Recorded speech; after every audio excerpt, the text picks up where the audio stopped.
Okay, so this is for your GP. You are 60 years of age, correct? Yes. Okay. Every black man over the age of 45 is in a high-risk group for prostate cancer. Therefore, they are entitled to a PSA blood test because they're in a high-risk group.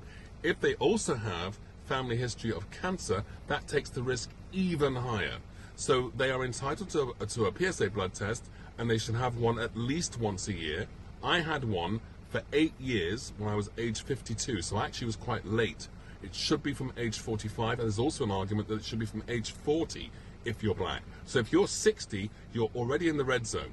You cannot wait until you have pain. You cannot wait until you have symptoms, because that means that the cancer could have spread. Because once it leaves your prostate, right? Once it leaves your prostate, it can't be cured. So to any GP listening to this, please listen to what I'm saying. If a man, particularly a black man, over the age of 45, asks you for a PSA test, make sure you give it. Because if you send him away, and he waits until he's got pain in his bones or in his lymph node, or caused by it going around his lymph nodes, that means it's spread. Once it's spread, it's hard to contain, and his treatment options diminish immediately. Whereas if he tests all the time, he's on top of it. If the number is high, I know the argument about it being inaccurate, forget that.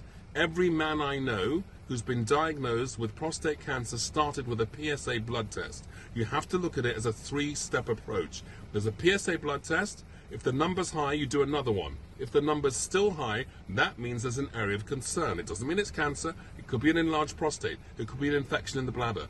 But then you have an MRI. MRI technology improved hugely 10 years ago. This is something, I've been to GP conferences where GPs now admit to me, yes, you're right, Colin, 10 years ago we told GPs, don't do PSA blood tests, they're inaccurate. But you're correct, you're absolutely correct. The technology's improved, and that message is wrong, but it's very hard for us to tell all the GPs across the country that the thinking has changed. I'm telling you, the thinking has changed, so I'm talking to all the specialists and all the leading people in prostate cancer. So you need to understand it's a 3-step approach. PSA blood test, if the number's high, do it again. If it's still high, have an MRI. The MRI will tell you the area of concern.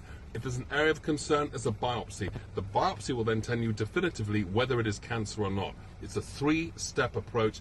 Please stop telling men that PSAs are inaccurate. They are still the best weapon for men to find out whether they've got prostate cancer or not. Otherwise, they find out too late, and the biggest statistic that is the most damning at the moment is that 12,000 men a year die of prostate cancer. That's bad enough.